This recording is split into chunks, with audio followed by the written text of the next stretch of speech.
The scream that shattered the sultry August morning at Shadowmere Plantation carried the weight of a mother's anguish and something darker, something that seemed to echo from the very bones of the decaying manor itself.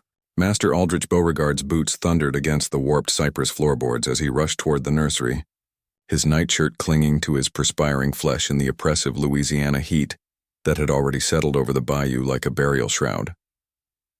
He found Mistress Evangeline.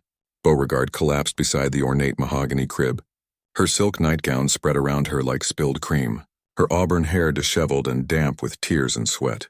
Her keening wail had subsided into broken sobs that punctuated the thick air like the tolling of a funeral bell. In the crib lay their son, their third son, Thaddeus Beauregard, barely 2 weeks old, his tiny form still and pale as carved marble. "No," Aldrich whispered, the word escaping him like a prayer to a god who had clearly abandoned Shadowmere long ago. "Not again. Dear Christ, not again." The nursery itself seemed to mock their grief. Expensive wallpaper depicting cherubic angels peeled at the corners, curling in the humidity like dying flowers. The crystal chandelier above, imported from Paris at considerable expense, hung askew, several of its teardrops missing, casting fractured rainbows across the scene of loss. Spanish moss crept through the gaps in the tall windows, its ghostly tendrils swaying in the barely perceptible breeze that offered no relief from the sweltering heat. Evangeline looked up at her husband with eyes red-rimmed and wild. "He was fine," she gasped between sobs. "When I fed him at midnight, he was fine. He took the milk eagerly, Aldrich. He was strong." Her voice cracked like old leather. "What curse has befallen this house? What sins are we paying for?" Before Aldrich could respond, a soft knock echoed from the doorframe. They turned to see Jeremiah, the house servant, his dark face etched with concern and something that might have been resignation. Behind him stood Mama Cordelia Thorne, the plantation's midwife, her imposing figure filling the doorway like a monument to endurance itself. Cordelia was a woman whose exact age remained a mystery even to herself, her face bearing the lines of decades spent bringing life into a world that showed precious little mercy to those who shared her dark skin. Her graying hair was wrapped in a faded blue kerchief, and her hands, those skilled hands that had delivered hundreds of children across the plantation, rested calmly at her sides as she surveyed the scene before her. "Master Beauregard," she said, her voice carrying the measured cadence of someone who had witnessed too much tragedy to be surprised by it anymore. "Jeremiah came to fetch me. Said there was trouble in the nursery." Aldrich's jaw clenched. 3 children, 3 sons, all dead before their first month of life. The first had been little Ezekiel, born during the fever season 2 summers past. Then came young Barnaby last spring, who had thrived for nearly 3 weeks before being found cold in his crib one morning. And now Thaddeus. "Examine him," Aldrich commanded, though his voice lacked its usual authority. "Tell me what killed my son." Cordelia moved with the careful deliberation of someone who understood that every action carried weight. She approached the crib with reverence due to the dead, her weathered hands gentle as she lifted the small body. Thaddeus had been a beautiful child, fair like his mother, with wisps of golden hair that caught what little light filtered through the moss-draped windows. The midwife's examination was thorough, but yielded nothing that hadn't been found with the others. No signs of violence, no marks of illness, no indication of struggle. The child simply appeared to have slipped away during the night, as quietly and mysteriously as morning mist retreating before the sun. "Same as the others," Cordelia said finally, her voice barely above a whisper. She laid the child back in the crib with infinite care, her dark eyes meeting Aldrich's troubled gaze. "The good Lord called him home, Master Beauregard. Sometimes the Almighty has plans we cannot fathom." Evangeline's sobs intensified at these words, and she clutched at her husband's arm with desperate fingers. "The servants," she whispered hoarsely. "They're saying it's a curse. They say the house is cursed, that some evil spirit walks these halls at night, stealing our children." Indeed, the whispers had already begun. From the kitchen quarters to the fields, the enslaved workers of Shadowmere spoke in hushed tones about the pattern that had emerged.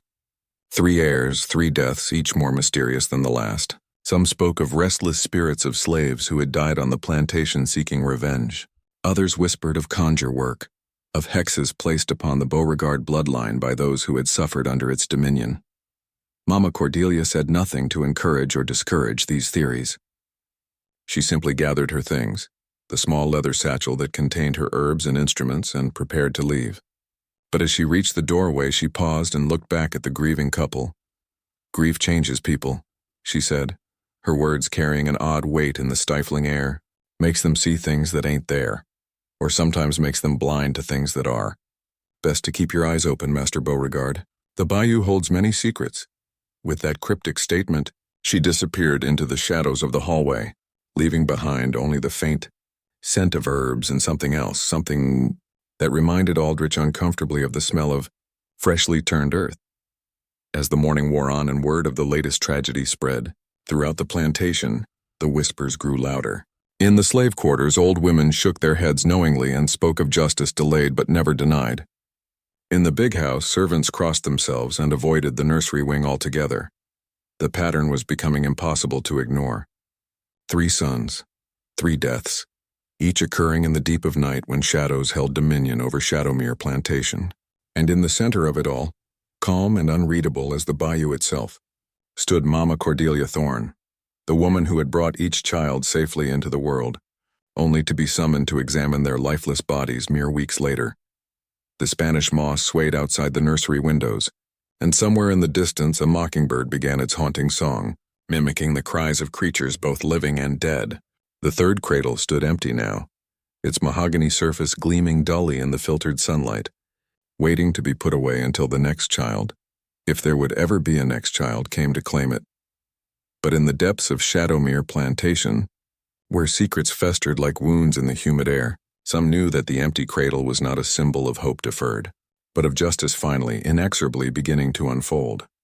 If you're enjoying this dark tale, subscribe for more macabre stories and hit the bell icon. Mama Cordelia Thorne walked the narrow path between the slave quarters and the bayou, with the measured gait of a woman who carried the weight of countless secrets. The late afternoon sun filtered through the ancient live oaks, casting dancing shadows that seemed to whisper of things better left buried. Spanish moss hung like the hair of drowned women, swaying in the humid breeze that carried the scent of magnolias and decay in equal measure. Her weathered hands clutched a small bundle of herbs, pennyroyal, tansy, and oleander, plants that could heal or harm depending on the wisdom and intention of the one who wielded them. She had learned their secrets from her grandmother, who had learned from hers, a chain of knowledge stretching back to Africa itself. Knowledge that had been both blessing and curse in this God-forsaken place. The memories came unbidden, as they always did when another Beauregard child lay cold. 23 years passed when Cordelia had been younger and still possessed of foolish hope. She had knelt in these very quarters, her own newborn daughter pressed against her breast. Temperance, she had named the child Temperance, after the virtue she prayed would see them both through the trials ahead. "She's beautiful. Cordelia," old Aunt Bessie had whispered that night, her gnarled fingers tracing the baby's perfect features. "Look at those eyes. Smart eyes. This one's going to be special." How prophetic those words had proven, though not in any way that brought joy. Temperance had indeed been special. Quick to walk, quicker to speak, with a laugh that could make even the hardest overseer smile. For 5 precious years, Cordelia had watched her daughter grow in the shadow of the big house, teaching her the songs of their people, the stories that kept their heritage alive despite the chains that bound their bodies. But Aldrich Beauregard had always been a gambling man, and gambling men eventually faced debts they could not pay. The memory struck her like a physical blow, as vivid now as it had been 2 decades ago. The poker game had run 3 days and nights in the manor's drawing room, the air thick with cigar smoke and the desperate laughter of men betting more than they owned. She had been in the kitchen kneading bread for the morning meal when young Master Aldrich had stumbled in, his face flushed with drink and shame. "Cordelia," he had slurred, unable to meet her eyes. "There's been complications, financial complications," she had known. Somehow, in the way that mothers know when death stalks their children, she had known what was coming. "Your girl, Temperance. There's a man from Baton Rouge. He needs a house servant, someone young and trainable. The arrangement, it settles my debts." The bread dough had fallen from her hands, hitting the floor with a sound like a body dropping. 5 years old. Her baby had been 5 years old, still small enough to curl in her lap during the evening stories, still young enough to believe that her mama could protect her from all the world's cruelties. Cordelia paused in her walk, her hand reaching out to steady herself against the rough bark of a cypress tree. The Spanish moss brushed against her face like ghostly fingers, and she could almost hear Temperance's voice carried on the wind, calling for her mama as the wagon had pulled away toward an uncertain fate. She had never seen her daughter again, despite her careful inquiries, her desperate letters to anyone who might know, despite the small offerings of coin and favor she had gathered over the years to pay for information. Nothing. Temperance Thorne had vanished into the vastness of Louisiana's plantation system as completely as if she had never existed at all. That night, 23 years ago, something had died in Cordelia's heart. Not her capacity for love. That had only grown stronger, more fierce, more protective of the children she helped bring into this world. But her faith in justice, her belief that good behavior would be rewarded and cruelty punished, that had withered like flowers in a drought. The first death had been almost accidental. Thomas McKinney, the overseer's youngest son, had been barely 3 when he developed the fever. His father had been particularly brutal that season, using the lash freely and taking liberties with the young women that left scars both visible and hidden. When little Thomas had sickened, it had been natural for them to call upon Mama Cordelia's healing knowledge. She had gone to the overseer's cabin with her basket of remedies, her face composed in the mask of concern that was expected. But as she had looked down at the flushed, fevered child, a boy the same age Temperance had been when stolen away, something cold and calculating had stirred in her chest. The willow bark tea she had prepared would have broken the fever within hours. Instead, she had added just a whisper of something else, a tiny amount of foxglove, barely detectable, just enough to weaken a small heart already strained by sickness. The child had died before dawn, and his death had been attributed to the fever that had claimed so many that summer. As she stood over Thomas McKinney's still form, Cordelia had felt something she had not experienced since Temperance's wagon had disappeared down the oak-lined drive. A sense of balance restored, of justice served in the only currency this wicked world understood. But that had been practice, she realized now. A test of her resolve and her methods. The Beauregard children. They were the true target of her careful vengeance. The path curved toward the bayou proper now, where the dark water reflected the dying light like a mirror made of mourning. Cordelia knelt beside the water's edge and began to sort through her herbs, separating the ones that healed from those that harmed with the precision of a woman who had made such distinctions in her life's work. Little Ezekiel Beauregard had been her first deliberate choice. Born during the fever season 2 summers past, he had been a healthy child, strong and loud with his father's imperious temperament already showing in his demanding cries. Cordelia had delivered him herself, had placed him in his mother's arms and watched Evangeline's face transform with that peculiar joy that only new motherhood could bring. But as she had looked at that red, wrinkled face, she had seen not innocence but inevitability, another generation of Beauregards to own and sell human beings, to tear children from their mother's arms, to perpetuate the cycle of misery that had claimed her own precious Temperance. The method had been elegant in its simplicity. A tea made from the inner bark of cherry trees, brewed strong enough to release its natural cyanide. A few drops mixed into the wet nurse's milk, just enough to be absorbed during feeding but leave no trace in the child's system. Ezekiel had died peacefully in his sleep, his small face serene, as if he had simply decided that this world was not worth the trouble of staying. The bayou water lapped gently at the muddy shore, and somewhere in its depths an alligator's eyes gleamed like malevolent stars. Cordelia thought of all the secrets the dark water held, all the stories it could tell of those who had sought its embrace rather than face another day in bondage. The bayou was both friend and confidant, a keeper of the desperate acts that desperation bred. Young Barnaby had followed 6 months later, and with him, Cordelia had refined her technique. A touch of oleander pressed into the soft spot on his skull during one of her routine examinations. The toxic sap absorbed through the skin so gradually that death came like a gentle thief in the night. The child had lived nearly 3 weeks, long enough for his parents to form deep attachments, long enough for hope to take root before she cut it away with surgical precision. And now Thaddeus joined his brothers in the family cemetery, another small grave beneath the weeping willows. Another testament to Cordelia's patient, methodical justice. The herbs in her hands seemed to pulse with their own dark life as the last light faded from the sky. Tomorrow, she knew, there would be another funeral, another gathering of mourners who would never suspect that their grief was carefully orchestrated, their loss deliberately crafted by the woman they trusted most to protect their most precious gifts. In the distance, the lights of the big house flickered like dying stars, and Cordelia could imagine Evangeline Beauregard weeping over her third dead child, never understanding that each tear was payment for another mother's anguish, another woman's stolen daughter. The mockingbird that had sung that morning began its evening chorus, its voice echoing across the water with haunting beauty. But Cordelia knew what the other slaves knew, that mockingbirds were tricksters, creatures that could imitate any sound, make any call seem real when it was nothing but clever deception. Much like herself, she mused, as she rose from the bayou's edge and began the walk back to her small cabin. Tomorrow there will be questions, examinations, perhaps even suspicions. But there would also be trust, the absolute confidence that Mama Cordelia would never harm a child she had helped bring into the world. That trust would be her weapon, as it had been for 23 years.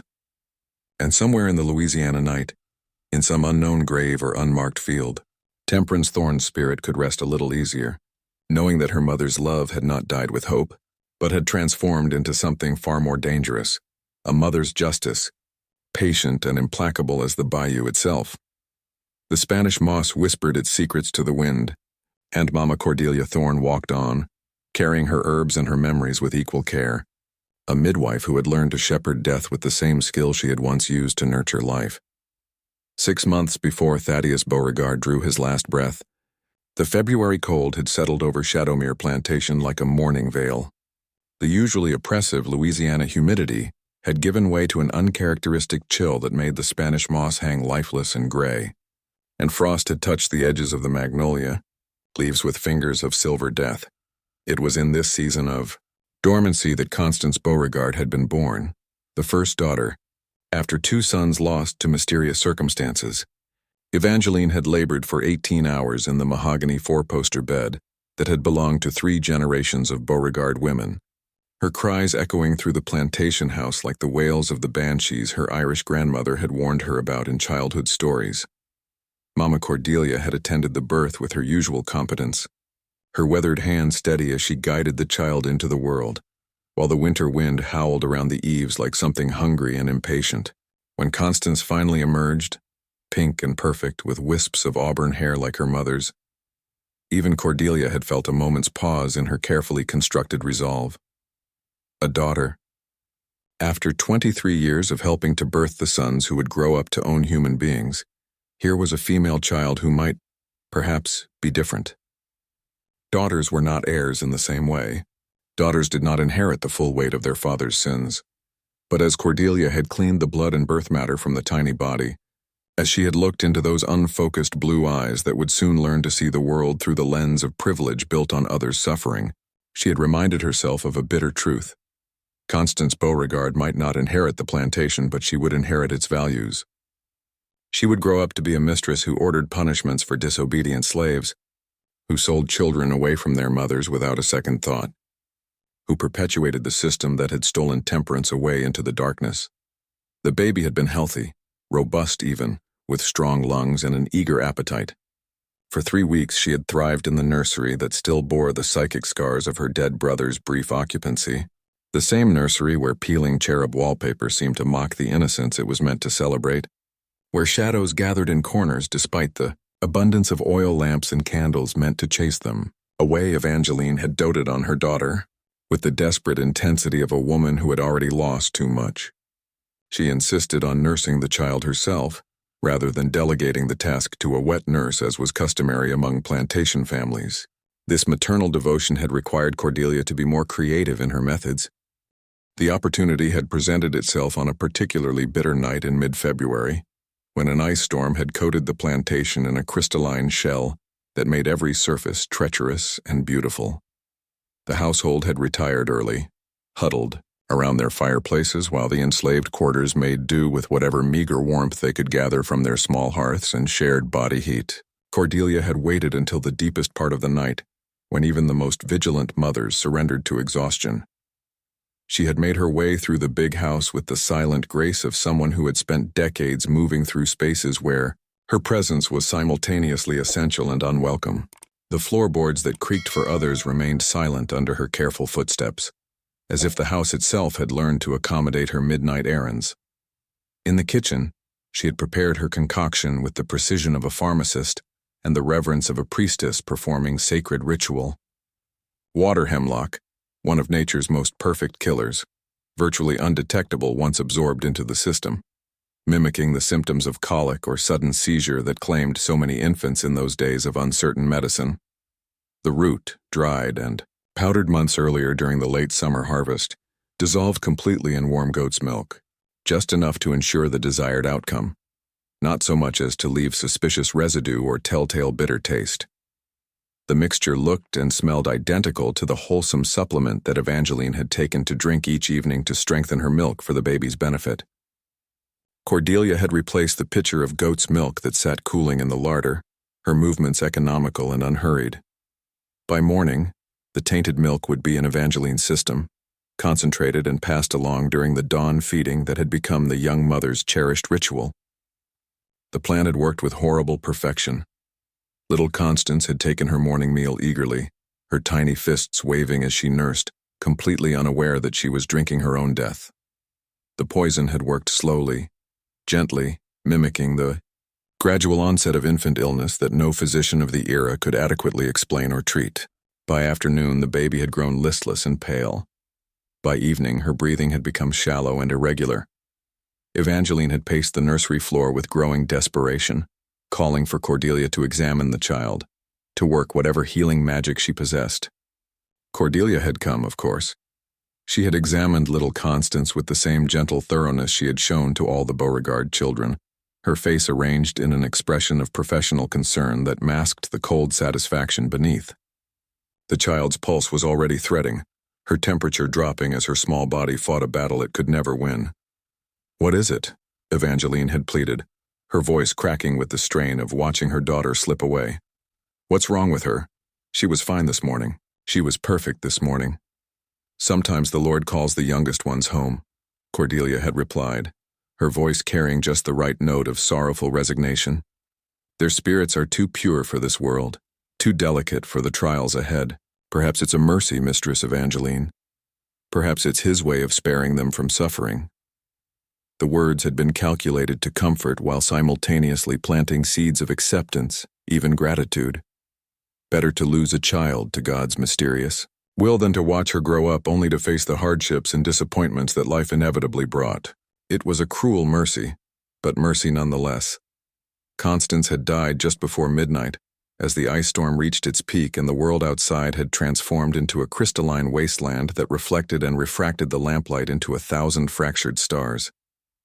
Her passing had been quiet, almost peaceful, a small breath that simply chose not to be followed by another. Evangeline's grief had been different from what Cordelia had observed after the boys' deaths. More desperate, more wild. Perhaps because Constance had been the daughter she had hoped might break the pattern of loss that seemed to haunt the nursery. Or perhaps because the loss of a female child struck at something deeper in the maternal psyche. The understanding that her own lineage, her own genetic legacy, was being systematically erased. Master Aldrich's reaction had been equally telling. While he had mourned his sons as lost heirs to his empire, Constance's death had awakened in him a different kind of fear. A daughter's death could not be attributed to the usual explanations. Men told themselves about the fragility of male infants or the challenges of carrying on family names. A daughter's death suggested something more personal, more targeted. It was after Constance's funeral that Cordelia had first noticed Aldrich watching her with speculative eyes. Not suspicious, not yet, but observant in a way that suggested the comfortable assumptions about her benevolent presence were beginning to crack. He had started asking questions, casual inquiries about her methods, her herbs, her theories about what might be causing the pattern of infant mortality that had settled over Shadowmere like a curse. She had answered with the perfect mixture of professional knowledge and mystical vagueness that white folks expected from someone of her race and position. Talk of imbalanced humors and evil vapors, references to folk wisdom about houses that were hard on children, suggestions that perhaps the nursery should be blessed by the local priest or cleansed with burning sage. All the while she had watched. Aldrich's face noting the growing unease behind his eyes, the way his gaze lingered on her hands, those same hands that had delivered his children and later examined their corpses. She had seen the exact moment when the first tendrils of genuine suspicion had begun to take root, though he was still far from understanding the full scope of what was happening under his own roof. The household dynamics had shifted subtly after Constance's death. Servants whispered more urgently in corners, their conversations falling silent when either of the Beauregards approached. The enslaved workers in the quarters spoke openly now of supernatural forces at work, of justice being served by powers beyond human understanding. Some claimed to have seen lights moving through the plantation cemetery at night, dancing around the small graves like fireflies, or souls seeking rest. Others reported hearing the sound of a woman weeping in the nursery during the dark hours. Before dawn, though when investigated the room was always empty and cold, Evangeline had begun taking laudanum for her nerves, the sweet oblivion of the opiate providing temporary refuge from the grief that threatened to consume her entirely. She would sit for hours in the nursery, staring at the empty crib that had held 3 children and given them all back to the earth within their first months of life. "There's something wrong with this room," she had confided to Cordelia one afternoon, her words slightly slurred from the drug's effects. "Something evil lives here. I can feel it watching me, waiting. It wants to take them all away from me." Cordelia had nodded with appropriate sympathy, while privately marveling at how close to the truth Evangeline's drug-addled intuition had brought her. There was indeed something evil in the nursery, not a supernatural presence, but something far more dangerous. A woman with nothing left to lose and a mother's love that had been twisted into an instrument of perfect, patient vengeance. The ice storm had passed by morning, leaving the plantation world transformed into a landscape of crystalline beauty and hidden treachery, where every surface was slick and dangerous despite its glittering perfection. It seemed a fitting metaphor for what Shadowmere had become, a place where beauty and horror coexisted, where death wore the mask of natural tragedy, and where a trusted midwife carried out a campaign of methodical destruction with hands that had once brought only life into the world. As Cordelia had walked the ice-glazed paths that morning, carefully picking her way between the slave quarters and the big house, she had felt the weight of Constance's small ghost joining those of her brothers. 3 children now, 3 small lives snuffed out in service of a justice that would never bring temperance home, but might perhaps prevent other mothers from suffering the same loss. The pattern was emerging for those with eyes to see it, and Cordelia knew that her time was growing short. Soon suspicion would harden into certainty, and questions would become accusations. But she was not finished yet. Not while the Beauregard bloodline continued to flow, not while the possibility remained that another generation of slaveholders might rise from the graves of the children she had laid to rest. The ice would melt, spring would come, and with it, new opportunities for the work that had become her life's purpose. She had learned patience from 23 years of grief and servitude. She could wait a little longer to see her task completed. What do you think drives Mama Cordelia's actions? Let me know in the comments below and don't forget to subscribe. The swelling in Evangeline Beauregard's belly had become unmistakable by late spring. Despite her desperate attempts to deny what her body was telling her, Cordelia had confirmed what they all suspected during a quiet examination in the dim light of the master bedroom, her skilled fingers reading the story written in stretched skin and quickening pulse, with the fluency of decades spent in such intimate communion with the mysteries of women's bodies. 4 months along, Cordelia had pronounced, her voice carefully neutral as she helped Evangeline arrange her loosened dress. "Come Christmas time, you'll have another child in your arms." The words had hung in the air like a curse and a promise rolled into one. Evangeline had turned her face toward the wall, tears streaming down her pale cheeks as the reality settled over her like a burial shroud. Another child, another small life to love and lose, another tiny grave to tend in the family cemetery beneath the weeping willows. "I can't," she had whispered, her voice breaking on the words. "I can't bear to lose another one, Cordelia." "It will kill me. The grief will finally kill me." But Cordelia had known better. Grief rarely killed. no matter how desperately the grieving wished it would. Grief was a parasite that fed on its host while keeping them alive to suffer more. A cruel companion that whispered poison in the dark hours before dawn, but never delivered the mercy of final silence. Now, as she sat in her small cabin in the slave quarters, grinding dried pennyroyal between her palms and watching the powder catch the light filtering through her single window, Cordelia allowed herself to fully examine the thoughts that had been circling her mind like buzzards over carrion. The fourth child. The potential end of her long campaign of justice, or perhaps its true beginning. She had eliminated 3 heirs to the Beauregard legacy. But legacy was more than bloodline. Legacy was knowledge passed down, values instilled, systems perpetuated. As long as any child bearing the Beauregard name drew breath in this house, the poison of slavery would continue to flow through its veins. Her weathered hands stilled their grinding as the full weight of her task settled over her consciousness like a familiar cloak.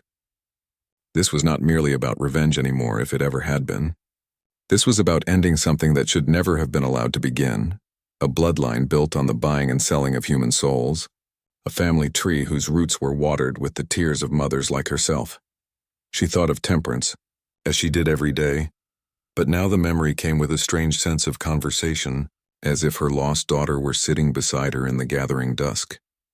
What would that 5-year-old child think of her mother now, if she could see the work that had consumed the last years of Cordelia's life? Would she understand? Would she forgive? "Every child I kill prevents 100 more from being sold away from their mothers," Cordelia whispered to the empty cabin, testing the words aloud for the first time. "Every heir I remove from this world means fewer generations of slaveholders to come." The justification felt both hollow and profound as it left her lips. She was no longer pretending, even to herself, that this was about personal vengeance. Personal vengeance would have ended with Master Aldrich's death, perhaps Evangeline's as well. But children? Children were innocent of their parents' sins, weren't they? The question had tormented her in the early days, when she had first contemplated the path that lay ahead.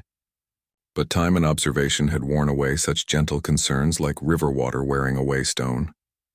She had delivered too many enslaved children who had been torn from their mother's arms while still wet with birth fluid.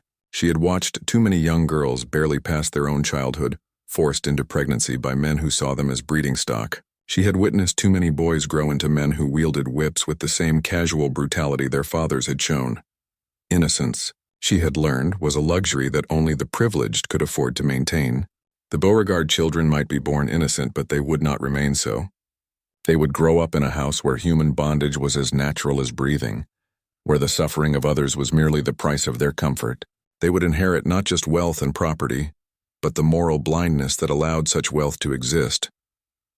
The pennyroyal powder was fine now, almost silky between her fingers. She had been grinding it without conscious thought, the repetitive motion serving as a meditation on the choices that had brought her to this moment. Pennyroyal, a woman's herb used for centuries to prevent or end unwanted pregnancies. But in larger doses, in more concentrated forms, it could serve other purposes entirely. A knock at her cabin door interrupted her reverie, and Cordelia quickly brushed the powder into a small leather pouch before rising to answer. The evening light had grown dim while she sat lost in thought, and she could see Jeremiah's familiar silhouette through the gaps in the wooden planks. "Mama Cordelia," he said, his voice heavy with the particular weariness that came from bearing bad news. "Master Beauregard wants to see you up at the big house. Says it's about the mistress and the new baby coming." She nodded, unsurprised. The pattern was always the same. As Evangeline's pregnancy progressed, as the reality of another vulnerable life took shape within her body, both parents would seek out Cordelia's wisdom and reassurance.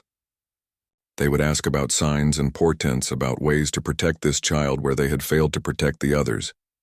They would hang on her every word, never suspecting that the greatest danger to their unborn child sat before them with caring eyes and gentle hands. "Tell him I'll be along directly," she said, already reaching for her worn shawl and the small basket that held her herbs and instruments. "Just let me gather what I might need." As Jeremiah disappeared back into the gathering darkness, Cordelia took a moment to compose herself before the mirror that hung beside her wash basin. The face that looked back at her was that of a woman who had seen too much and survived too long.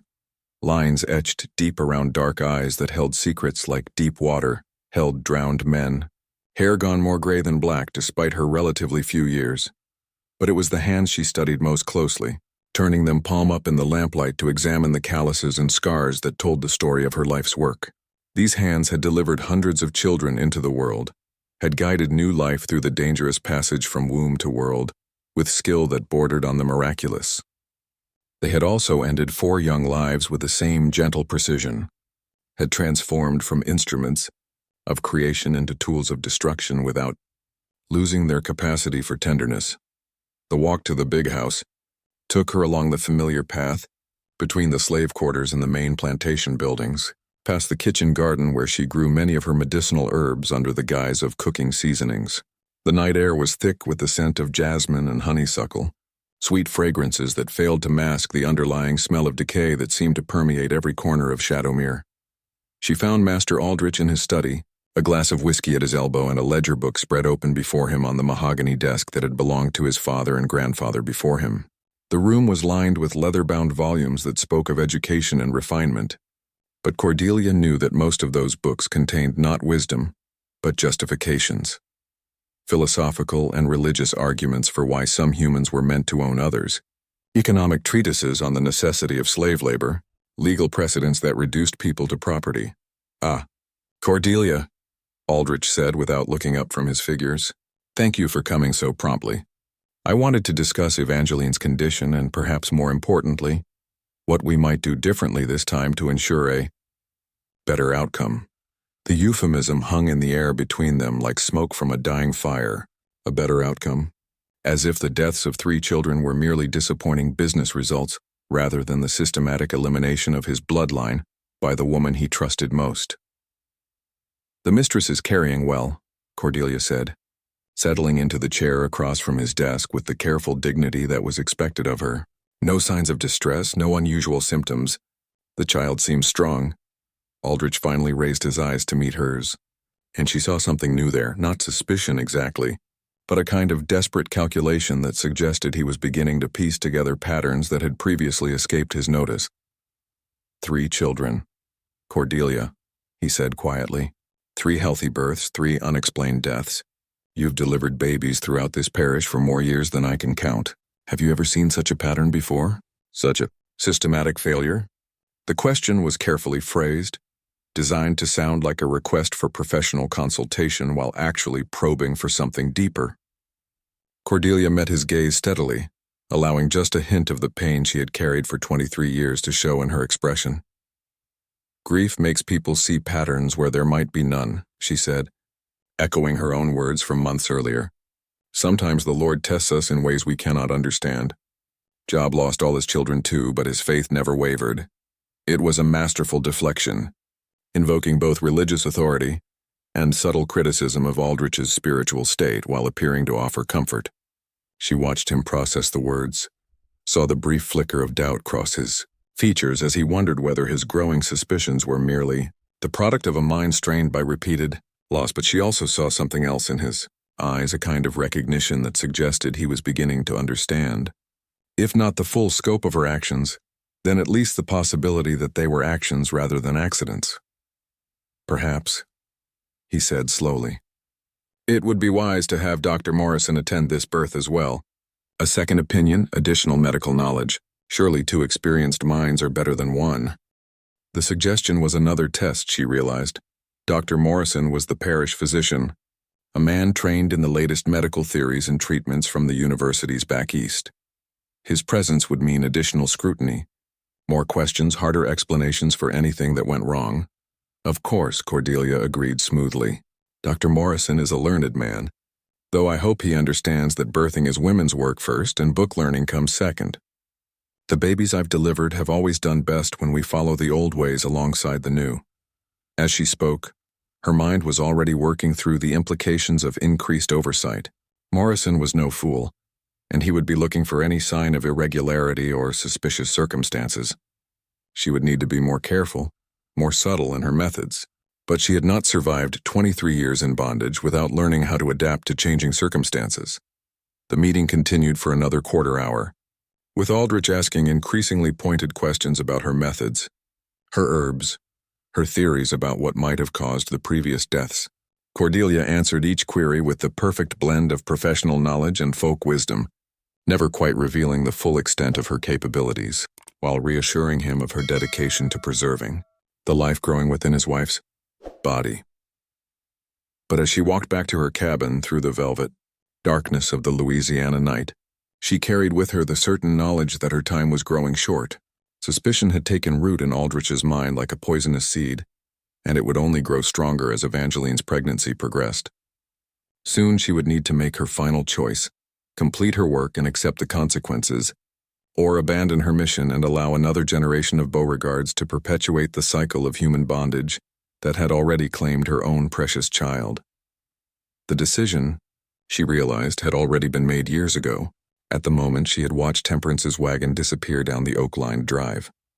Everything since then had been merely the working out of that original moment of loss and rage, the methodical fulfillment of a promise made to a 5-year-old girl who deserved better than the world had given her. In her cabin once again, Cordelia lit a single candle and sat down to her work.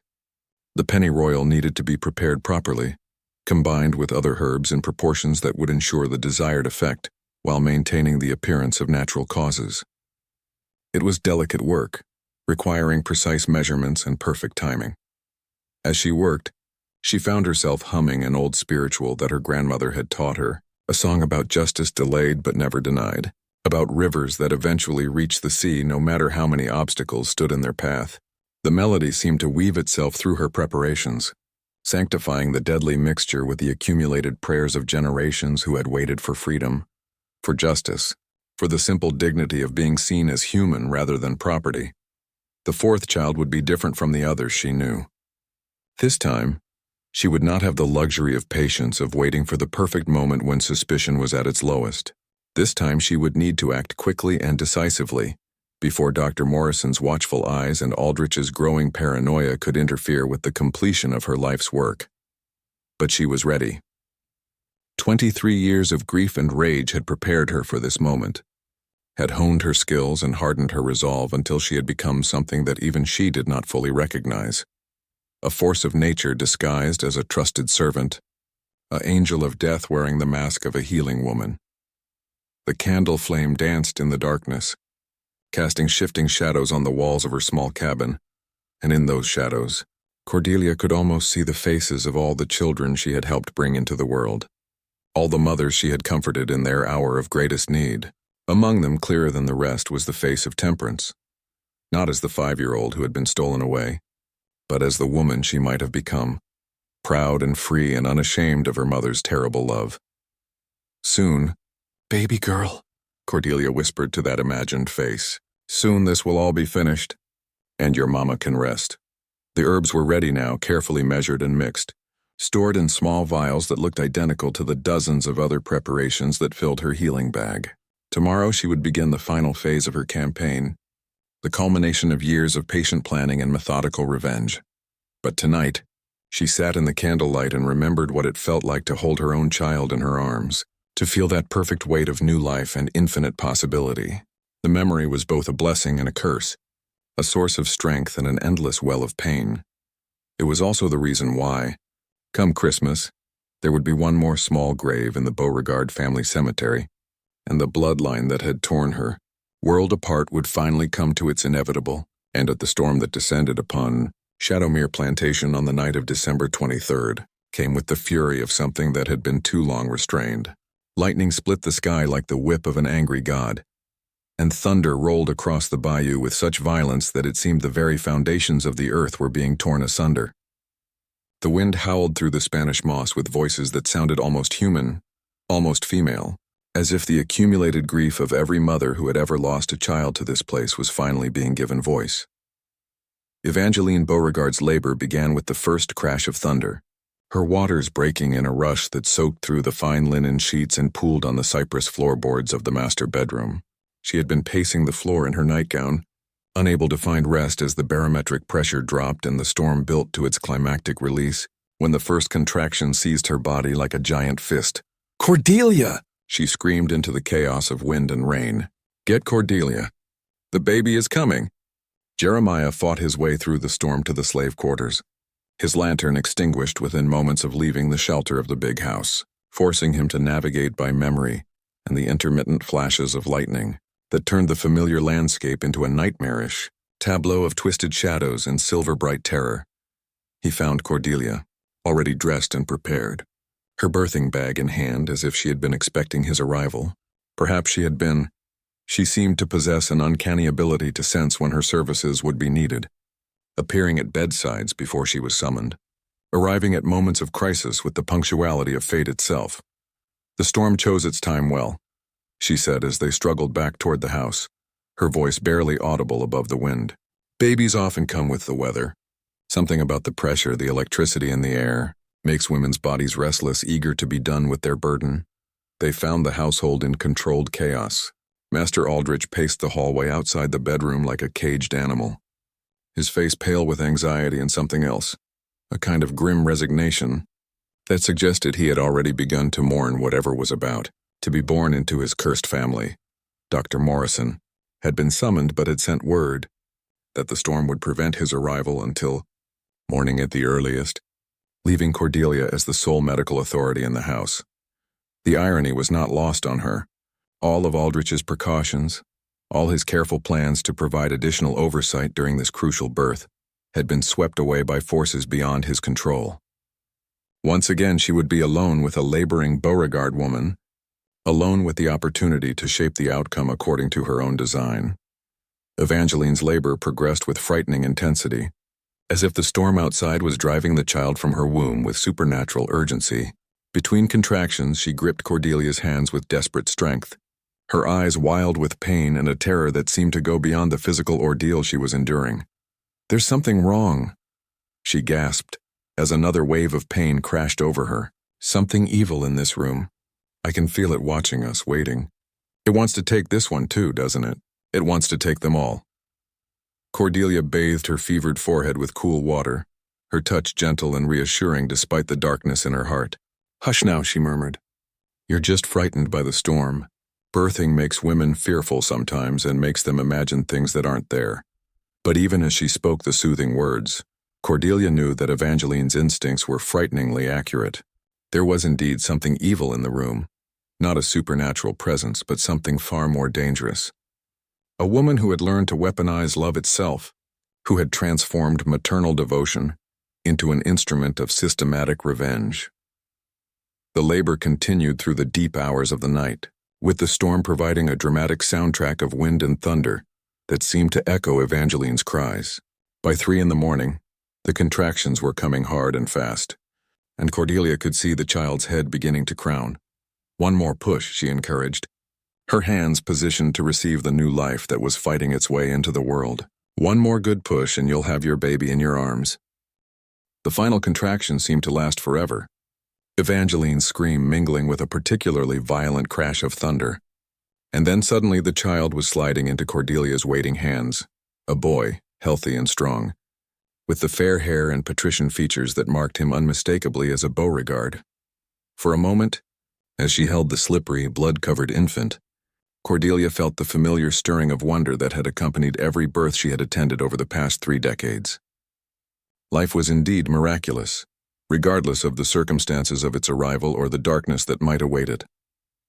This child had fought his way from the safety of the womb into a world that would show him no mercy, and he had arrived with the fierce determination of a survivor. But the wonder lasted only a moment before reality reasserted itself. This was not just any child. This was the 4th Beauregard heir, the potential continuation of a bloodline that had brought nothing but suffering into the world. In her hands lay not just a baby, but the embodiment of everything she had spent years trying to destroy. "Is he?" Evangeline's voice was weak but eager, her eyes straining to see the child through the dim lamplight. "Perfect," Cordelia said, quickly clearing the infant's airways and stimulating his first breath. A perfect, healthy boy. The baby's cry filled the room, strong and demanding, and for the first time in months, Evangeline's face lit up with something approaching joy. "Let me see him," she whispered. "Let me hold him." But as Cordelia prepared to place the child in his mother's arms, the bedroom door burst open and Master Aldrich stormed in, his hair wild from the storm, and his eyes blazing with an emotion that took her a moment to identify as rage. "Don't," he commanded, his voice cutting through the infant's cries like a blade. "Don't give her the child." Evangeline struggled to sit up, confusion and alarm warring in her exhausted features. "Aldrich? What are you saying? Give me my baby." But Aldrich's attention was fixed entirely on Cordelia, his gaze boring into her with an intensity that made her skin prickle with sudden awareness of danger. "I know," he said quietly, his words somehow more terrifying for their calm delivery. "I finally understand what's been happening in this house. What you've been doing to my children?" The accusation hung in the air like smoke from a fired pistol. Cordelia continued to hold the newborn, her face a mask of professional concern, but internally she felt the careful walls she had built around her secret beginning to crumble. "Master Beauregard," she said carefully, "I don't understand what you're suggesting. I've done nothing but serve this family faithfully for 23 years, he interrupted, taking a step closer to where she stood with his son. 23 years since I sold your daughter to pay my gambling debts. 23 years since I destroyed your world for the sake of a few $100s and a moment's relief from my creditors." The words hit Cordelia like physical blows, each one stripping away another layer of the careful pretense she had maintained for so long. He knew. Somehow, in the depths of his grief and paranoia, he had finally put together the pieces of a puzzle that had been hidden in plain sight. "You think I don't remember her?" Aldrich continued, his voice growing stronger as his certainty solidified. "Temperance, a beautiful child, maybe 5 years old. You begged me not to sell her. You offered to work without wages, to give up your own food rations, anything to keep her here with you." Evangeline's eyes darted between her husband and the woman holding her newborn son, her mind struggling to process what she was hearing. "Aldrich, what are you talking about? What does this have to do with—" "Everything," he said without taking his eyes off Cordelia. "It has everything to do with our dead children. 3 healthy babies, all killed within weeks of their birth, all attended by the same midwife. All victims of the same carefully orchestrated revenge." The baby in Cordelia's arms continued to cry, his small fists waving as if he sensed the tension filling the room. She looked down at him. This child who carried the blood of the man who had stolen her daughter, who bore the features of a family built on human bondage, and felt the last of her pretense fall away like a discarded mask. "She was 5 years old," she said quietly, her voice carrying a weight of grief that seemed to press against the walls of the room. 5 years old when you sold her to pay for your poker games. She cried for me as the wagon pulled away. She kept looking back, reaching out her little hands, calling for her mama to save her." Evangeline gasped, her hand flying to her throat as understanding began to dawn. "No," she whispered. "You couldn't have. You wouldn't hurt innocent children." Cordelia's laugh was bitter as the winter wind. "Innocent? This child will grow up to own other people's children. He'll tear families apart as casually as breaking bread at dinner. He'll perpetuate the same system that stole my temperance away into the darkness." The storm outside seemed to intensify, as if nature itself was responding to the confrontation unfolding within the plantation house. Lightning illuminated the windows in stark strobing patterns, and thunder crashed with such violence that the very floorboards seemed to tremble. "But not anymore," Cordelia continued, her voice growing stronger as she fully embraced the role she had hidden for so long. "No more Beauregard children will grow up to buy and sell human beings. No more generations of slaveholders will rise from this cursed ground." Aldrich began to move toward her, but she stepped back, cradling the baby protectively against her chest. The irony was not lost on any of them. The child's greatest danger also held him with the tenderness of a devoted grandmother. "You can't," Evangeline sobbed, trying to rise from the bed despite her exhaustion. "Please, Cordelia. He's innocent. He's just a baby." "They were all innocent once," Cordelia replied, her eyes distant as if seeing not just this child, but all the children who had suffered under the Beauregard legacy. "Your husband was innocent once too, but innocence doesn't last long in a house built on human misery." The baby's cries had quieted now, as if he had exhausted himself with the effort of protesting his entry into such a troubled world. He lay still in Cordelia's arms, his blue eyes unfocused but somehow seeming to look directly at her, as if he understood that his fate rested entirely in her weathered hands. "What do you want?" Aldrich asked, his voice hoarse with desperation. "Money, freedom papers? I can give you anything you ask for. Just spare my son. Cordelia's smile was sad and terrible. There's nothing you can give me that would bring temperance back. Nothing you can offer that would undo 23 years of grief. This isn't about what I want anymore, Master Beauregard. This is about justice. The wind outside rose to a shriek, and somewhere in the distance they could hear the crack and crash of a falling tree. The storm was reaching its climax, and in the birthing chamber, 3 adults and 1 newborn child stood frozen in a tableau of accusation, desperation, and inexorable fate.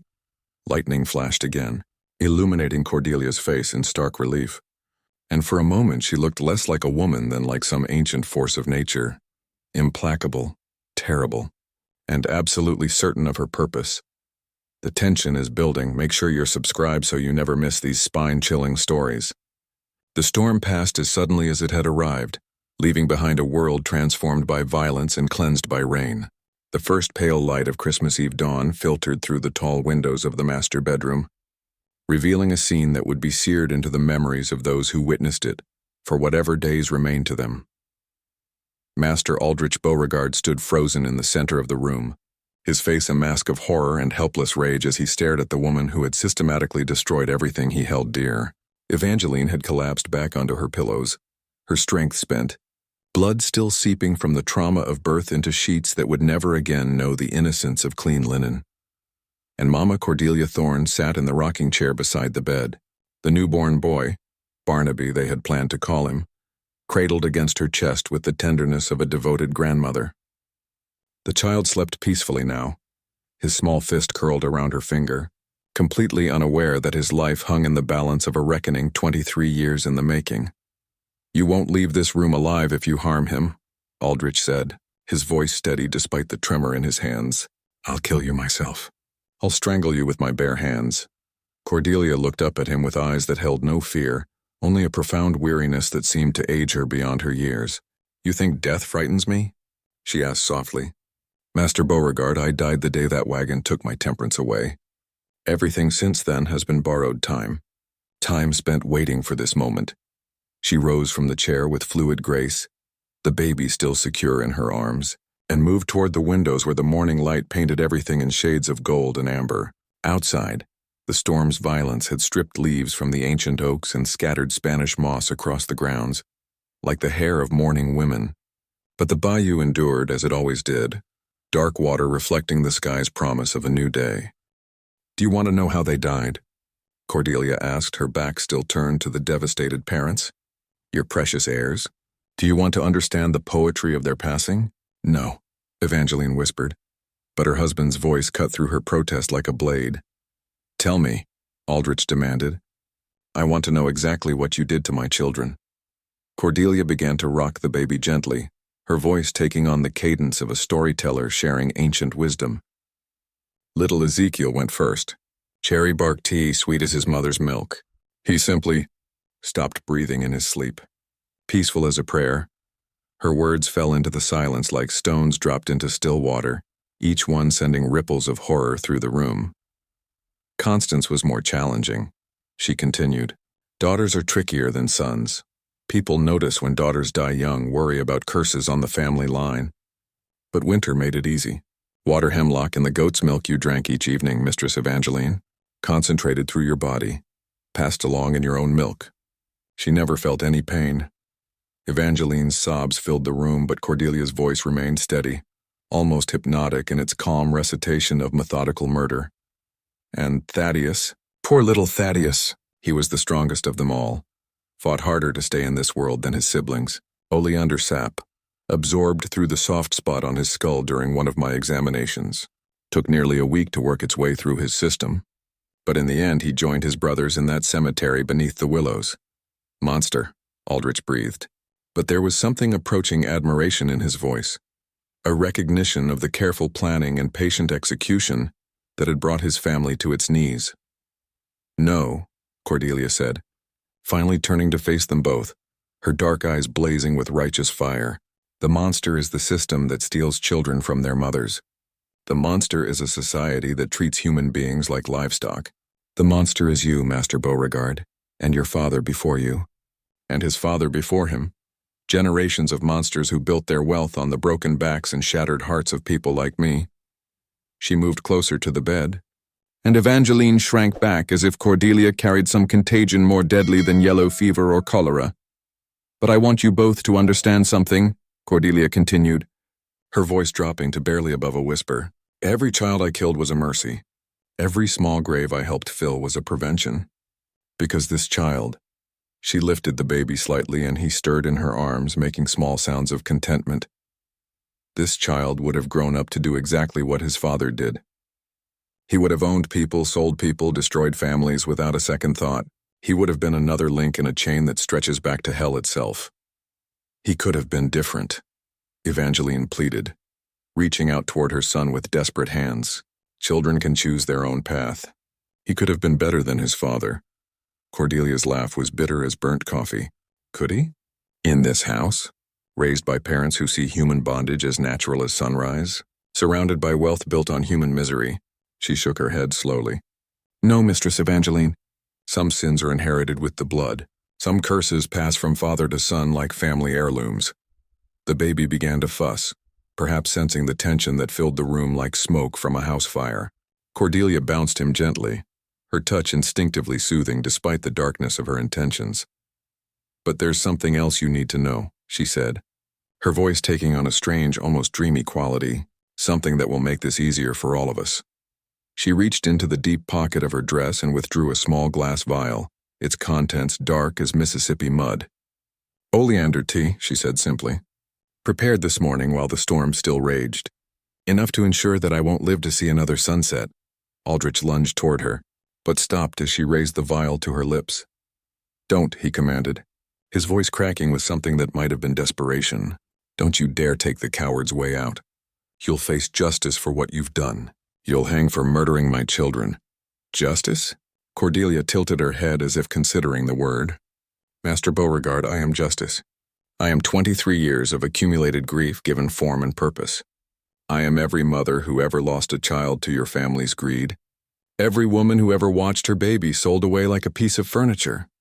She drained half the vial in one smooth motion, the bitter liquid burning her throat like liquid fire. The poison would take perhaps an hour to work its way through her system, shutting down her heart with the same inexorable certainty that had marked all her carefully planned murders. "And now," she said, settling back into the rocking chair with the baby still cradled in her arms, "we wait." The morning light grew stronger, painting geometric patterns on the floor as it streamed through the tall windows. Somewhere in the house, servants were beginning their daily routines, unaware that the world they knew was ending in the master bedroom. Soon they would discover the truth that the trusted midwife who had brought so many of their children safely into the world had been systematically destroying the family that owned them all. Evangeline's breathing had grown labored, and Cordelia noticed with clinical interest that blood was beginning to soak through the bandages she had applied after the birth. Internal bleeding, most likely, a complication that claimed many women in those days of primitive medical knowledge. "Mistress Evangeline," Cordelia said gently, "you're not well. The birth took more from you than we realized." Indeed, Evangeline's face had taken on the waxy pallor that Cordelia had seen too often in her years of midwifery, the look of a woman whose body was failing, whose life was ebbing away as surely as tide retreating from the shore. I can't." Evangeline's voice was growing weaker, her eyes losing focus as shock and blood loss combined to drag her toward unconsciousness. Aldrich rushed to his wife's side, taking her hand in his with desperate tenderness. "Stay with me," he pleaded. "Don't leave me alone with her. Don't leave me alone." But Cordelia could see that Evangeline's spirit was already departing, called away by forces beyond any earthly power to command. Another few minutes, perhaps less, and Master Aldrich would be alone with his enemy and his last remaining heir. "It's fitting," Cordelia observed, her own voice beginning to slur slightly as the oleander worked its way through her bloodstream. The Beauregard line ending not with violence but with simple failure. The mother is too weak to survive childbirth, the children too fragile for this world. The father left alone with his guilt and grief. She looked down at the baby in her arms. Little Barnaby, the last scion of a family that had ruled Shadowmere Plantation for 3 generations. He was beautiful, she had to admit, with his father's strong jaw already visible in his tiny features and his mother's delicate coloring. In another world, in different circumstances, he might have grown up to be a good man, but not in this world. Not in this house. Not carrying the weight of this family's accumulated sins. The oleander was working faster now, and Cordelia could feel her heart beginning to skip beats, her breathing becoming shallow and irregular. Soon the choice would be taken from her hands entirely. The poison would claim her life, and the baby would be left to whatever fate his father could provide. Unless, with fingers that were already growing numb, Cordelia reached into her other pocket and withdrew a second vial, this one smaller than the first. The liquid inside was clear as spring water, tasteless and odorless, a distillation so pure that it would leave no trace in the child's system. No evidence of foul play for any investigating physician to discover. No, Aldrich said, understanding instantly what she intended. Please, he's innocent. He's just a baby. Cordelia looked up at him, and for a moment her mask of cold determination slipped, revealing the broken-hearted mother beneath. They're all innocent at first, she said softly. But innocence doesn't last in houses like this. Better to send him to God while his soul is still clean than to let him grow up to damn himself. The baby's eyes had opened, and he was looking up at her with the unfocused gaze of the newborn, seeing shapes and shadows but not yet understanding that he existed as a separate being from the woman who held him. In those blue eyes, Cordelia saw not the future slave owner he would become, but simply a child who deserved better than the world had to offer. I'm sorry, little one, she whispered, uncorking the vial with trembling fingers. This isn't your fault. None of it is your fault, but some curses are too strong to break and some bloodlines are too poisoned to continue. She tilted the vial toward his tiny mouth, but her hand was shaking now, the oleander affecting her coordination as well as her vital organs. A few drops of the clear poison splashed onto the baby's lips. But before she could administer a fatal dose, her strength failed entirely. The vial slipped from her nerveless fingers, shattering on the floor and sending its deadly contents spreading across the cypress planks like spilled tears. The baby made a small sound of distress but showed no other ill effects. The few drops he had received were not nearly enough to harm him. Cordelia slumped back in the rocking chair, her breathing becoming more labored with each passing moment. The oleander was claiming her now, shutting down her body's systems with efficient finality, but her eyes remained fixed on the child in her arms, watching him with an expression that might have been regret or relief. 23 years, she murmured, her voice barely audible now. 23 years of waiting and I couldn't finish it. Temperance, baby girl, I'm sorry. Mama couldn't finish what she started. Aldrich had moved to Evangeline's side. But it was too late. His wife had slipped away while his attention was focused on the drama unfolding between Cordelia and his son. The master of Shadowmere Plantation was now alone with a dying woman who had murdered 3 of his children, and the 4th child she had tried but failed to kill. Why? He asked, though he wasn't sure if he was addressing Cordelia or some higher power that might explain the cruel arithmetic of loss that had reduced his family to ruins. Why wasn't my suffering enough? Why did it have to be the children? Cordelia's eyes found his face, and in them he saw not hatred but something far more devastating. Pity. Because, she said with her last breath, some debts can only be paid in the currency they were borrowed in. You stole a child from a mother. I stole children from their parents. The only tragedy is that I didn't have time to steal them all. Her head fell back against the chair and the terrible stillness of death settled over her features. But even in death her arms remained curled protectively around the baby, as if some part of her maternal instinct had transcended her desire for revenge. Aldrich stood in the silence that followed, surrounded by the wreckage of his family, his wife dead from childbirth complications, his enemy dead from self-administered poison, and his sole surviving heir cradled in the arms of the woman who had tried to murder him. The storm had passed, the reckoning was complete, and he was alone with the weight of 23 years' worth of consequences. The baby began to cry, a healthy, demanding sound that filled the room with the promise and burden of life continuing, despite everything that had tried to stop it.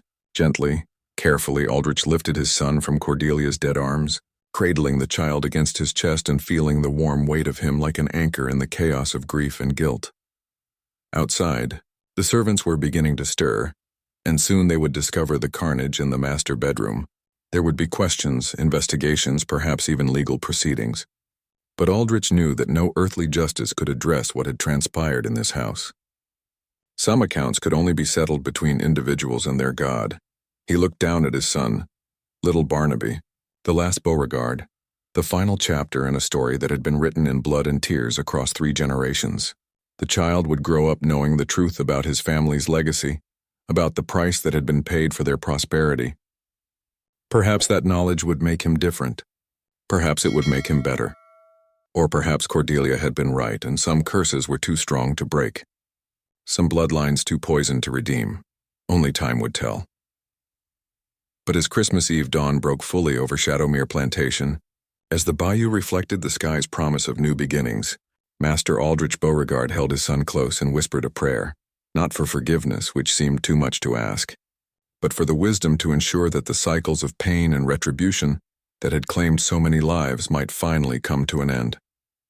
In the family cemetery beneath the weeping willows, 3 small graves waited to welcome their parents. Soon they would have company.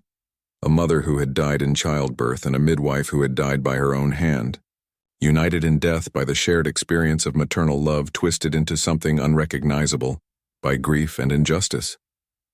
And somewhere in the Louisiana morning, carrying on the wind that whispered through Spanish moss and magnolia blossoms, the spirit of Temperance Thorn could finally rest, knowing that her mother's long vigil was over, her terrible love finally spent. The Beauregard bloodline would continue, but it would carry within it forever the memory of what had been done in its name, and what had been done to end it. That memory would be young Barnaby's inheritance, heavier than gold, more burdensome than property, and perhaps, if he proved worthy of it, more precious than either. The mockingbirds began their morning chorus, their voices echoing across the water with haunting beauty. But unlike the night before, their songs no longer sounded like deception. They sounded like lament, like farewell, like the complicated music of lives ending and beginning in the eternal dance of justice and mercy, love and loss that played out beneath the Louisiana sky. What did you think of this tale of revenge?